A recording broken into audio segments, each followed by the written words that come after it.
Hello students, this is Ayushi Kaur. Last lecture में हमने example number 10 तक के क्वेश्चंस कर लिए थे। आज हम करेंगे एग्ज़ाम्पल नंबर 11। एग्ज़ाम्पल नंबर 11 में हमें सिद्ध करना है कि ये क्वेश्चन इस तरह से दिया गया है। हमें ये सिद्ध करना है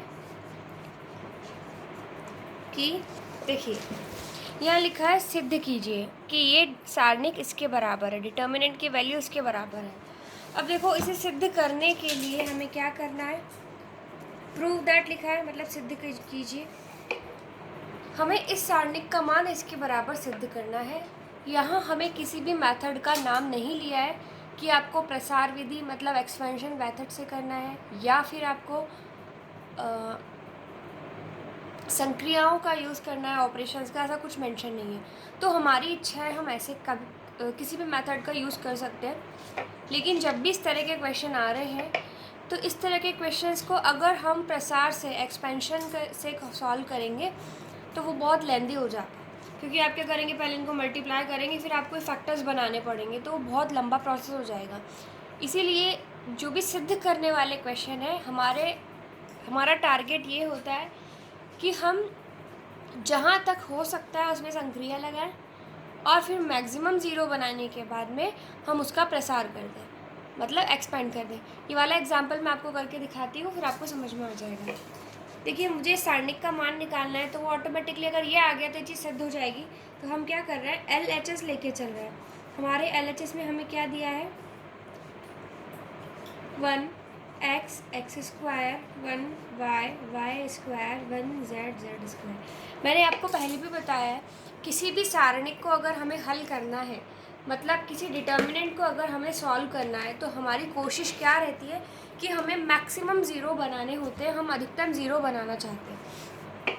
अब यहाँ पर हम ज़ीरो बनाने के लिए क्या कर सकते हैं, देखिए, ज़ीरो बनाने का मुझे एक तरीका दिख रहा है कि इस एक में से इस एक को घटा दो। तो मैं क्या करूँगी, मैंने संक्रिया लगाई है R1 changes to R1 minus R2।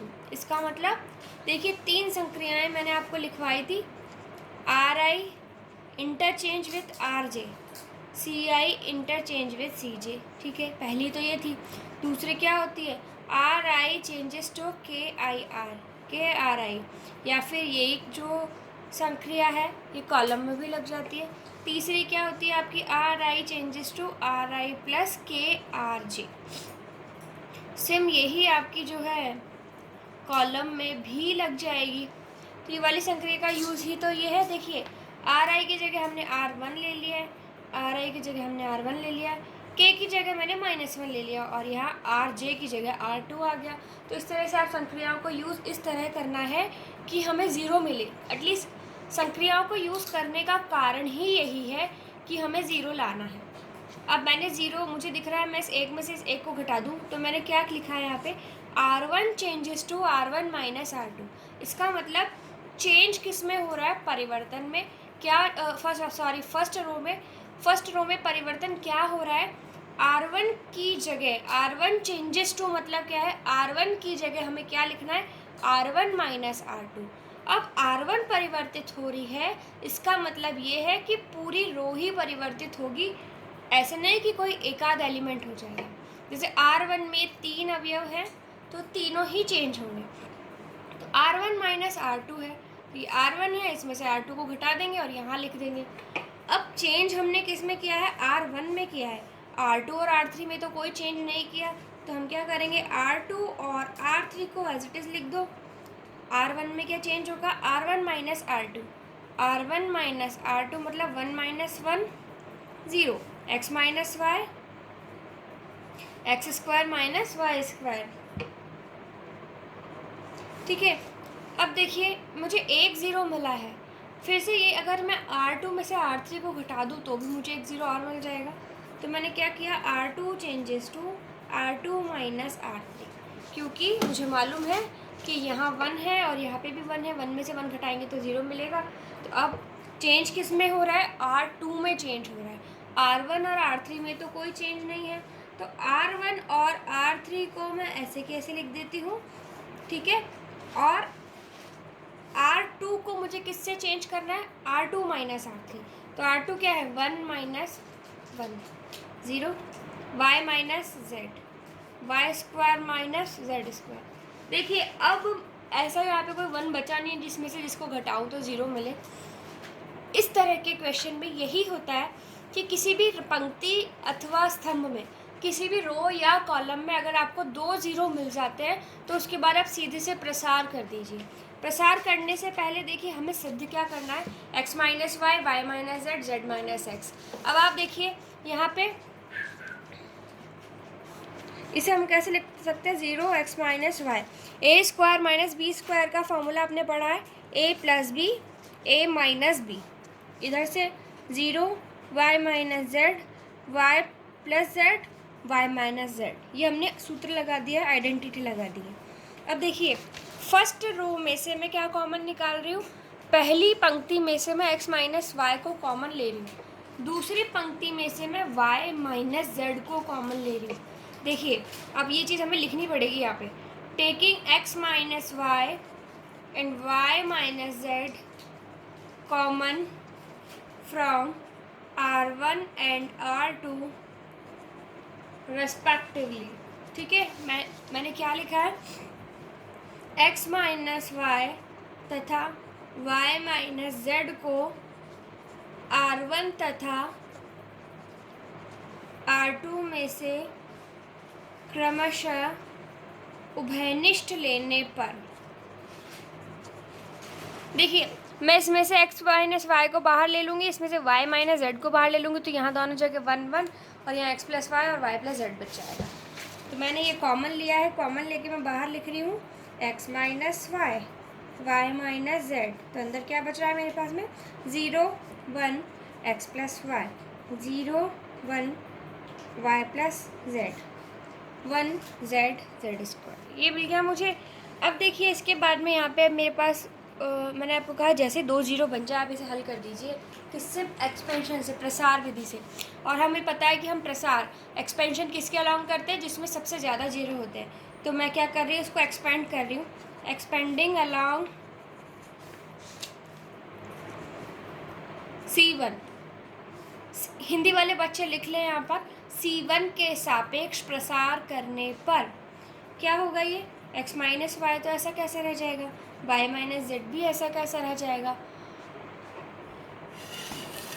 ठीक है, इसके बाद में C1 के सापेक्ष जब हम प्रसार करेंगे तो कैसे लिखेंगे हम, प्लस माइनस प्लस चलता है साइन, तो 0 इंटू इसके सापेक्ष रो और कॉलम को जब हमने हटा दिया तो हमें क्या मिल रहा है, 1 y plus Z, Z Z square, फिर प्लस के बाद में माइनस साइन आता है, माइनस 0, इस रो को और इस कॉलम को हटा दिया तो क्या मिल रहा है, हमें मिल रहा है 1 x plus Y Z Z square, फिर प्लस 1। अब यहाँ से इस रो को और इस कॉलम को हटा देंगे हम, इस रो को और इस कॉलम को हटा दिया तो हमें क्या मिल रहा है, 1 into 1 x plus Y, 1 y plus Z.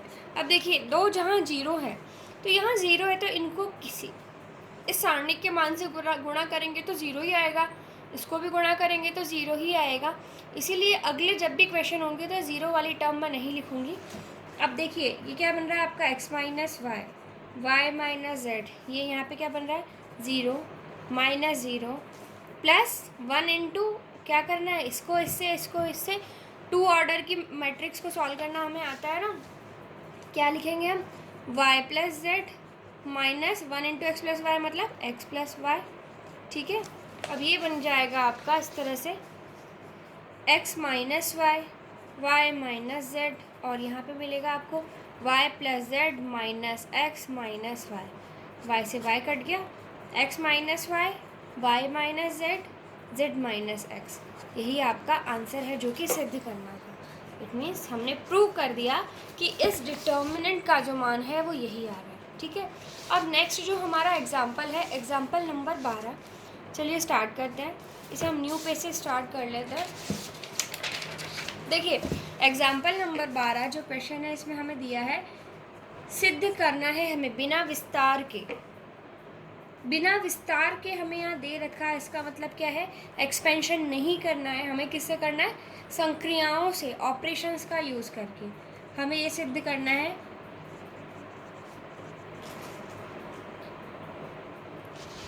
सिद्ध करना है बिना विस्तार के कि ये जो सारणिक है इसका मान ट्वाइस ऑफ इस सारणिक के मान के बराबर है। अब देखिए सारणिक में डिटर्मिनेंट में जब भी आपको सॉल्व करना है तो आप हमेशा ये देखिए कि आपको सिद्ध क्या करना है। हमें यहाँ सिद्ध करना है A B C P Q R X Y Z, लेकिन यहाँ पे जो आपकी टर्म्स है ये तो योग के रूप में है, प्लस की फॉर्म में है। तो अब आप देखो कि इनमें से हम क्या घटाएं कि हमें इस तरह से चीज़ें मिल जाएं। अब देखिए हमें क्या करना चाहिए, b प्लस सी है, ठीक है। मुझे क्या करना चाहिए, मैं अगर इसमें इसको जोड़ूं, ठीक है, और इसमें से इसको घटा दूं, या अगर देखिए मैं b प्लस सी में a प्लस बी अगर जोड़ दूं तो मुझे क्या मिलेगा, रफ में करके दिखाती हूँ मैं आपको। इसमें अगर मैं इसको जोड़ दूं, तो क्या मिलेगा, b plus C plus a plus B, मतलब 2b plus a plus C, 2b plus a plus C, ये तो मुझे मिल रहा है इन दोनों को जोड़ने से। अब मैं इसमें से अगर इसको घटा दूँ, मैं क्या कर दूँ, माइनस कर दूँ c प्लस a को, तो मुझे क्या मिलेगा, 2b plus a plus c minus c minus a, तो a से a और c से c कट जाएगा। इसका मतलब ये वाली जो टर्म है ये सिर्फ b की फॉर्म में मिल जाएगी। और आप देखिए यहाँ पे हमें सारे एलिमेंट कैसे चाहिए, सिंगल चाहिए, जो कि योग के रूप में, मतलब एडिशन की फॉर्म में ना हो। तो मैंने क्या किया, मैंने इसमें क्या किया है, R1, ठीक है, ये C1 है, C1 में मैंने क्या किया, C2 को जोड़ दिया, ऐसे कर सकते, और इसमें से क्या किया, C1 में C3 को जोड़ दिया और C2 को माइनस कर दिया। हम चाहें तो इसे ऐसे कर सकते हैं, ठीक है।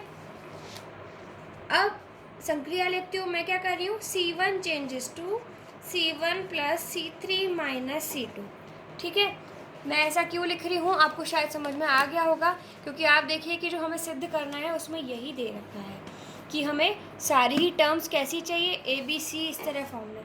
तो जब मैंने क्या किया, C1 को परिवर्तित किया है, फर्स्ट कॉलम को परिवर्तित किया है, इसका मतलब दूसरे LHS से लेके चल रहे हैं हम, दूसरे और तीसरे कॉलम में तो कोई परिवर्तन हुआ ही नहीं है। तो मैंने क्या किया, दूसरे कॉलम को और तीसरे कॉलम को ऐसा का ऐसा लिख दिया, क्योंकि हमने चेंज किस में किया है, C1 में किया।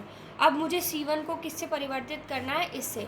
C1 की जगह मुझे ये लिखना है C1 plus C3 minus C2। तो जब मैंने इसको इसमें जोड़ा और इसमें से इसको घटा दिया तो मुझे यहाँ पे क्या मिल रहा है, 2b।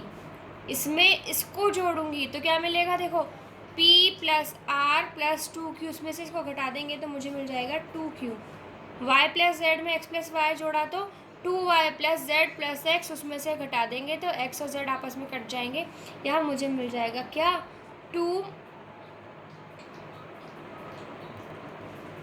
2y, ठीक है। मुझे यहाँ मिल रहा है 2b 2q 2y। अब आप देखिए इस पूरे ही कॉलम में 2 आ रहा है, तो ये 2 हम कॉमन ले लें। मैंने यहाँ लिखा है taking 2 common from C1। Hindi वाले बच्चे लिखेंगे C1 में से 2 उभयनिष्ठ लेने पर। तो ये जो यहाँ से अगर मैं 2 कॉमन लूँगी तो मुझे बाहर वैल्यू क्या मिल जाएगी, 2। अंदर क्या मिल रहा है मुझे, b q y, c plus a r plus p z plus x, a plus b p plus q x plus y। अब देखिए ये वाली जो टर्म है इसे तो हम इस तरह से देखो b q y हमें मिल गया। अब हमें यहाँ पर क्या चाहिए, a plus b p plus q। इस a प्लस बी में से मैं इस b को घटा दूँ तो मुझे a मिल जाएगा, p प्लस q में से q घटा दूँ तो p मिल जाएगा, x प्लस y में से y घटा दूँ तो मुझे x मिल जाएगा। इसका मतलब यहाँ पर भी जो ये पद दे रखे हैं ये एक ही अक्षर के, एक ही लेटर की फॉर्म में आ जाएंगे। तो मैंने संक्रिया क्या लगाई है, C3 changes to C3 minus C1। इसमें से मैं इसको नहीं घटा सकती क्योंकि C प्लस ए में से B घटाऊंगी ये तो और बढ़ जाएगा C प्लस ए माइनस बी, क्योंकि कुछ कट नहीं रहा है। तो मैंने क्या किया, C3 changes to C3 minus C1। इस C3 में से C1 को घटा दिया मैंने। देखिए परिवर्तन किस में हो रहा है, C3 में।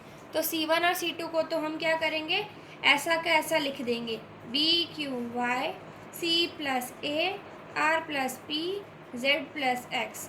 और इस C3 में से हमें क्या करना है, C1 को घटाना है। A plus b minus b is A, P plus Q minus Q is P, X plus y minus y is X। ठीक है, अब देखिए अब यहाँ पर कितना सिंपल हो गया। इस C प्लस ए में से ए घटा दो तो C मिल जाएगा, R प्लस P में से P घटा दो तो R मिल जाएगा, Z प्लस X में से X घटा दो तो Z मिल जाएगा। तो अब संक्रिया कौन सी लगनी चाहिए, C2 changes to C2 minus C3। तो फिर से वही चीज़, परिवर्तन किस में हो रहा है, चेंज किस में हो रहा है, C2 में। तो C1 और C3 को पहले आप ऐसा कैसा लिख दो, BQY A P X। अब C2 में से C3 घटाया, C प्लस ए में से ए गया तो बचा C, R प्लस P में से P गया तो बचा R, Z प्लस X में से X गया तो बचा Z। देखिए हमने क्या किया, हम सबको एक ही पदों की फॉर्म में ले आए। अब कितना सिंपल सा हो गया है। देखिए हमें सिद्ध क्या करना है यहाँ पे, A B C P Q R X Y Z, लेकिन हमारा B C A Q R P Y Z X आ रहा है, तो हमें इसको भी अरेंज करना है अभी। अब देखो हमने प्रॉपर्टी क्या पढ़ी थी, हमने प्रॉपर्टी ये पढ़ी थी कि अगर किसी भी सारणिक में किसी भी डिटर्मिनेंट में कोई भी दो रो या दो कॉलम को अगर हम आपस में बदलते हैं तो माइनस चिन्ह आ जाता है आगे। तो हम यही करेंगे। मैं क्या कर रही हूँ, प्रॉपर्टी लगा रही हूँ। कौन सी वाली लगानी चाहिए मुझे, देखो मुझे सिद्ध करने में क्या करना है, क्रम मेरा ऐसा आना चाहिए, ABC इस तरह से क्रम आना चाहिए। तो अब मैं क्या करूँगी, A को आगे और B को पीछे ले जाऊँ, क्योंकि सबसे पहले मुझे देखो सिद्ध करने में A वाली लाइन फिर B वाली फिर C वाली चाहिए। तो मैंने क्या किया, इस C1 को C3 से इंटरचेंज कर दिया। संक्रिया कौन सी लगानी है, C1 इंटरचेंजेस विद C2, मतलब C1 को C2 से परिवर्तित कर दिया। अब देखिए हमने प्रॉपर्टी पढ़ी है, अगर हम दो कॉलम को आपस में परिवर्तित करें या दो रो को आपस में परिवर्तित करें तो माइनस साइन बाहर आता है। अब देखो मैं क्या कर रही हूँ, C3 को C1 की जगह, C1 को C3 की जगह जब लिखूँगी तो मुझे बाहर क्या मिलेगा, एक माइनस का एक साइन मिलेगा मुझे। ठीक है, तो अब ये क्या बन जाएगा मेरा, APX CRZ BQY। मैंने क्या किया, इसको इधर ले आई और इस वाले को उठा के इधर ले आई, तो माइनस का साइन बाहर आ गया। ठीक है, अब मैंने आपको क्या कहा था, ABC इस तरह का क्रम चाहिए, तो B इधर आना चाहिए और C उधर जाना चाहिए। तो मुझे इनको भी आपस में क्या करना पड़ेगा, बदलना पड़ेगा। तो मैंने क्या किया, C2 इंटरचेंजेस विद C3। ठीक है, फिर से क्या होगा, अगर मैं C2 और C3 को बदलूँगी, दो कॉलम को आपस में बदलूँगी तो फिर से माइनस चिन्ह बाहर आ जाएगा। तो माइनस का जो चिन्ह है, -1 ले लेते हैं हम, तो इसका स्क्वायर हो गया, क्योंकि क्या हुआ, एक माइनस फिर से बाहर आएगा, -1 तो था ही, एक और माइनस आ गया तो माइनस का स्क्वायर हो गया। अब यहाँ बन जाएगा आपका APX, ये वाली लाइन इधर आ जाएगी, BQY और ये उधर चल जाएगी CRZ, और -1 का स्क्वायर क्या हो जाएगा, +1। तो हमारा आंसर क्या आ गया, 2APX BQY CRZ, और यही हमें सिद्ध करना था। आई होप आपको समझ में आया है कि हमने कैसे क्वेश्चन किया। इसके बाद में एग्जाम्पल नंबर 12 हमने कर लिया है। अब हम करने जा रहे हैं एग्जाम्पल नंबर 13, जो कि अच्छा क्वेश्चन है, ये भी आता है एग्ज़ाम में कई बार। तो चलिए मैं लिखती हूँ एग्जाम्पल नंबर 13।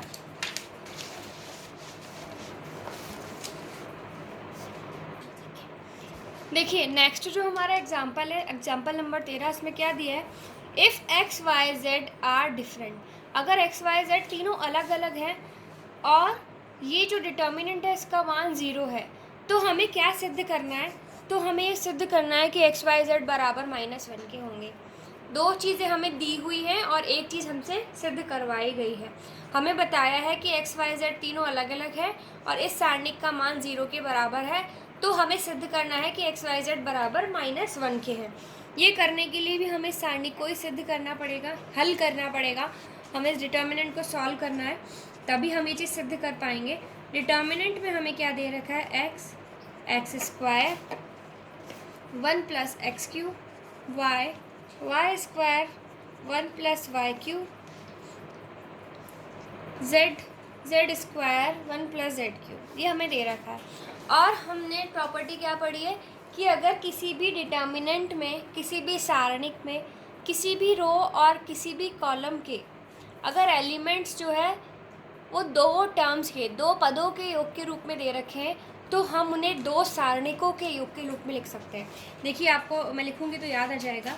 ये जो सारणिक है इसे हम किस तरह लिख सकते हैं, एक्स स्क्वायर 1 + x² को हम कैसे लिखेंगे, 1, y square 1, z square 1 plus x square x³ y square y³ z square z³। हम इस सारणिक को इस तरह से दो सारणिकों, दो डिटर्मिनेंट के सम के फॉर्म में लिख सकते हैं। अब देखिए, यहाँ पर x square 1, y square 1, z square 1 plus first row में से हम x कॉमन ले लें, सेकंड रो में से हम y कॉमन ले सकते हैं, थर्ड में से हम z कॉमन ले सकते हैं। तो अंदर क्या बचेगा, 1 x square 1 y square 1 z square. अब अगर आप यहाँ देखें तो 1 1 1 1 1 1 x Y z x square y square z square, x square y square z square, ये दोनों सेम आ रहे हैं। ठीक है, हम क्या करें, इसको इसके बिल्कुल बराबर बनाने के लिए हमें क्या करना है, फिर से रो को कॉलम से और कॉलम को रो से बदलना है। तो मैंने क्या किया, यहाँ पर मुझे इसको पहले लाना है, तो मैंने इसमें कौन सी संक्रिया लगाई है, मैं इसमें संक्रिया लगा रही हूँ C1 इंटरचेंजेस विद C3। तो क्या होगा, एक माइनस बाहर आ जाएगा, माइनस बाहर आ जाएगा और ये बनेगा 1 1 1, क्योंकि हमने C2 को अभी नहीं छेड़ा है, और यहाँ आ जाएगा एक्स वाई जेड। इसको हम ऐसा का ऐसा लिखना है क्योंकि मैंने संक्रिया सिर्फ इसी में लगाई है। 1 x square 1 y square 1 z square. देखिए, अब क्या करेंगे हम, इस ऐसा बनाने के लिए इसको इधर और इसको इधर लाएंगे। तो मैं संक्रिया क्या लगाऊं, C2 इंटरचेंजेस टू C3। जब मैंने ये संक्रिया लगाई C2 इंटरचेंजेस टू C3, तो क्या होगा, फिर से एक माइनस बाहर आएगा, तो यहाँ पे क्या बन जाएगा, माइनस का स्क्वायर बन जाएगा। तो क्या बनेगा, 1 1 1, C2 C3 से बदल रहा है, मतलब ये यहाँ पे और ये यहाँ पे आ जाएगा।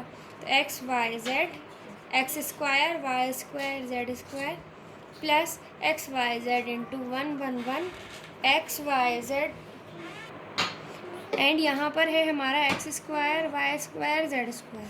अब देखिए, ये दो पद हमें मिल गए। माइनस का स्क्वायर क्या होता है, +1 बन जाएगा। ये एक पद है, ये दूसरा पद है। इन दोनों टर्म्स में से मैं ये कॉमन निकाल सकती हूँ। मैंने क्या किया, इन दोनों में से मैं ये सारणिक कॉमन ले लूँ, तो क्या बनेगा, 1 1 1 x Y z x square y square z square. तो अंदर क्या बच जाएगा मेरे पास, 1 + एक्स वाई जेड। देखिए, माइनस का स्क्वायर प्लस हो गया। इन दोनों पदों में से, इन दोनों टर्म्स में से मैंने इसको कॉमन निकाल लिया बाहर, तो अंदर क्या बचेगा, 1 + एक्स वाई जेड। ठीक है, अब मुझे देखिए सिद्ध क्या करना है। अब देखिए, ये सारणिक है और ये वाली सारणिक पिछले क्वेश्चन में हमने हल की है, एग्जाम्पल नंबर 11 में हमने इसको हल किया था, और इसका आंसर क्या है, x - y y - z z - x। मैं इसको हल नहीं कर रही हूँ क्योंकि यहाँ पे किया हुआ है, आपको इसे एग्ज़ाम में अगर आ जाता है तो हल करके दिखाना है। ठीक है, अब मुझे पता पड़ गया कि इस सारणिक का मान क्या है, x - y y - z z - x। तो अब क्या होगा, इसकी जगह हमने ये रख दिया, अब हमें काम में आएगी वो इन्फॉर्मेशन जो क्वेश्चन में दी है। हमें क्वेश्चन में क्या दिया है कि एक्स वाई जेड भिन्न है। अगर एक्स वाई जेड भिन्न है तो क्या है, देखिए एक्स वाई जेड भिन्न है और हमें क्या कहा है कि इस सारणिक का मान किसके बराबर है, 0 के। तो ये बराबर 0 बराबर 0 बराबर 0 चल ही रहा है, बराबर 0, ये भी बराबर 0 और यहाँ पे भी बराबर 0, क्योंकि उस सारणिक को ही तो हम हल करते जा रहे हैं। और ये बराबर 0, ये सारे ही गुणनखंड इसके बराबर 0 है, ये सारे गुणनखंड बराबर 0 के हैं। तो हम इससे क्या लिख सकते हैं कि x माइनस वाई बराबर 0, y माइनस जेड बराबर 0 और z माइनस एक्स बराबर 0 तथा 1 प्लस एक्स वाई जेड बराबर 0। अगर x माइनस वाई बराबर 0 लिख रही हूँ तो यहाँ से मुझे क्या मिल रहा है, x बराबर y, यहाँ से मुझे क्या मिलेगा, y बराबर z, यहाँ से मुझे क्या मिलेगा, z बराबर x, क्योंकि मैं अगर इसको उठा के इधर ले आऊँ। लेकिन हमें क्वेश्चन में क्या कहा है कि x y z भिन्न भिन्न है, x y z are different. तो इसका मतलब अगर मैं इन तीनों को 0 के बराबर लेती हूँ तो x y z तीनों आपस में बराबर आ रहे हैं। इसका मतलब क्या हो गया कि ये तो कंडीशन एग्जिस्ट करेगी ही नहीं। इसका मतलब x minus y is not equals to 0, y minus z जो हमने बराबर 0 लिया ये भी 0 के इक्वल नहीं हो सकता, और z माइनस एक्स जो है वो भी 0 के इक्वल नहीं हो सकता है। इसका मतलब क्या हो गया कि सिर्फ यही टर्म ऐसी है जो कि 0 के बराबर हो सकती है। ये हमने सिद्ध कर दिया, ठीक है, यही हमें सिद्ध करना था। अब देखिए इसके बाद में जो क्वेश्चन दे रखे हैं मैं आपको करवाऊंगी जिनमें आपको प्रॉब्लम आ रही है। मैंने एग्जाम्पल 13 तक आपको करके दिखाए हैं, एग्जाम्पल नंबर 14, एग्जाम्पल नंबर 15, बहुत सारे एग्जाम्पल्स अभी हैं। आप लोग प्लीज़ इन्हें ट्राई कीजिए और जो प्रॉब्लम आए मुझे बताइए। नेक्स्ट लेक्चर में मैं आगे के एग्जाम्पल्स कराऊंगी, लेकिन तब तक आप इनको ट्राई कीजिए। और हाँ, मैंने आपको कहा था करने के लिए, अच्छा सॉरी, एक्सरसाइज 4.2 में आपको first, second, third, fourth, fifth, sixth 6 तक के क्वेश्चंस ट्राई करने हैं। ये आपका होमवर्क है। तब तक के लिए थैंक यू स्टूडेंट्स।